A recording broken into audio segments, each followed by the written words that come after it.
টাঙ্গাইলের ভূঁইয়াপুর উপজেলার প্রত্যন্ত চরাঞ্চলে বর্ষা মৌসুমে বিদ্যালয়মুখী শিশু ও সাধারণ মানুষের যাতায়াতের দুর্ভোগ লাঘবে একটি কাঠের সেতু নির্মাণের ভিত্তিপ্রস্তর স্থাপন করা হয়েছে।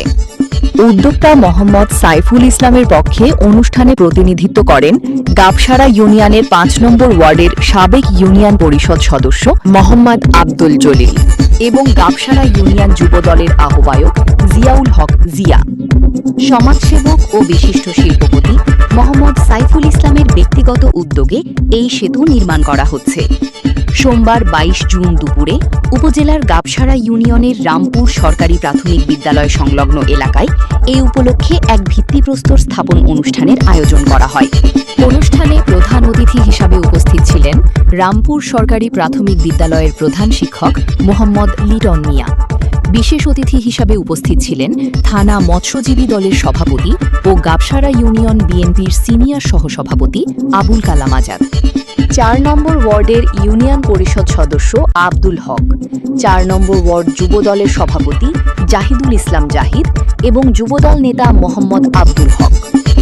এই রামপুর সরকারি প্রাথমিক বিদ্যালয়ের যে শিশু বাচ্চারা বন্যার কারণে এই রাস্তাতে যাইতে পারে না, এই কারণে আমরা সাইফুল ভাইয়ের কাছে একটা সাঁকোর আবদার করছিলাম। সেই কারণে সাইফুল ভাই আমাদের কথায় সাড়া দিয়ে এই কাঠের ব্রিজটা মঞ্জুর করছে। সেই উদ্বোধনের জন্য আজকে আমাদের লোকজন ডাকা হয়েছে আর কি। আসলেও আমাদের গাবসারা ইউনিয়নের জনাব সাইফুল ইসলামের পক্ষ থেকে আমি রামপুর সরকারি প্রাথমিক বিদ্যালয়ের প্রধান শিক্ষক তাকেও ধন্যবাদ জানাই যে তিনি আমাদের এই যে বিদ্যালয়ের কচিকাঁচা শিশুরা আমাদের বন্যার কারণে এখানে বিদ্যালয়ে আসতে পারে না, এই ব্রিজটা এখানে একটা কাঠের ব্রিজ মঞ্জুর করছে। সে যদি এটা করে দেয় আমাদের বিদ্যালয়ের ছাত্রছাত্রীদের অনেক উপকার হবে এবং এই চরাঞ্চলের ৫,০০০ লোকের এখানে বসবাস আছে, তারা এই রাস্তা ব্যবহার করে।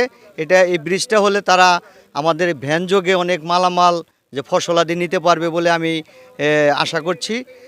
এই সাইফুল ভাইকে আমাদের এই রামপুর গ্রামের পক্ষ থেকে অশেষ অশেষ ধন্যবাদ ও তার প্রতি কৃতজ্ঞতা জানিয়ে আমি আমার কথা শেষ করছি। আসসালাম। আমি আমার এই রামপুর প্রাথমিক বিদ্যালয়ের জন্য এই অনেক কচিকাঁচা ছেলেমেয়ে স্কুলে যাতায়াতের অনেক কষ্টকর।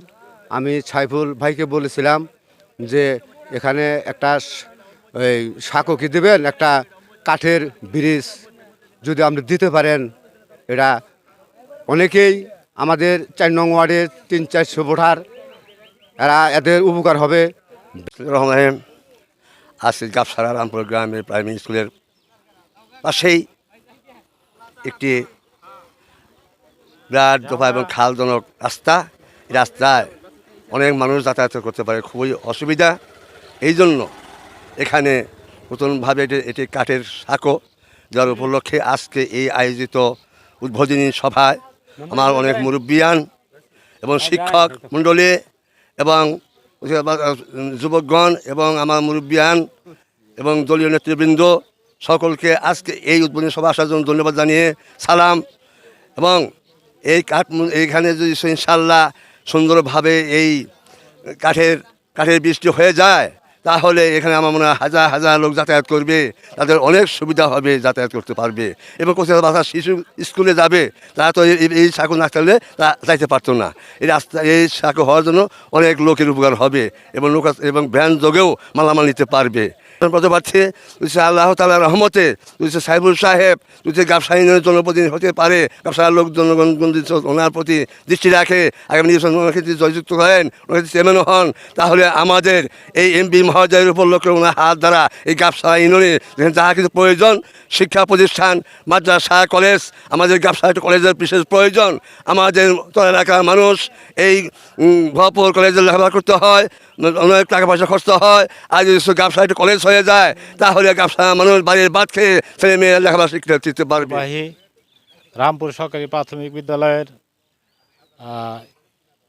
উদ্যোগে আজকে যে ব্রিজটি উদ্বোধন হলো, এই ব্রিজের উদ্যোক্তা, এই ব্রিজের আয়োজক আমাদের গাবসা ইউনিয়ন বিএনপি নির্বাহী সদস্য, বিশিষ্ট শিল্পপতি, বিশিষ্ট সমাজসেবক সাইফুল ভাইয়ের উদ্যোগে আজকে আমরা এই ব্রিজটি উদ্বোধন করলাম। এই ব্রিজ হওয়াতে আমাদের এইখানে স্কুলে এলাকার কচিকাঁচা বাচ্চারা স্কুলে যাতায়াত করবে, পাশাপাশি এলাকার লোকজন এই ব্রিজ ব্যবহার করবে। আমরা আজকে এই কাঠের ব্রিজটি সাইফুল ভাইয়ের মাধ্যমে উদ্বোধন হইল। পাশাপাশি আমাদের এমপি যেন এই ব্রিজটি আগামীতে এখানে স্থায়িত্বভাবে করে দেয়, এই উদাত্ত আহ্বান আমাদের এমপি সাহেবকে রাখব। পাশাপাশি আমরা এলাকার যারা আছি, আমরা বিগত নির্বাচনে সাইফুল ভাই আমাদের পাশে হাঁকে ডাকে থাকে, আমরা তাকে ওইভাবে এই এলাকার জনবলদের সাপোর্ট দিয়ে আমরা যেন তাকে চেয়ারম্যান নির্বাচিত করতে পারি, এই উদাত্ত আহ্বান রাখছি।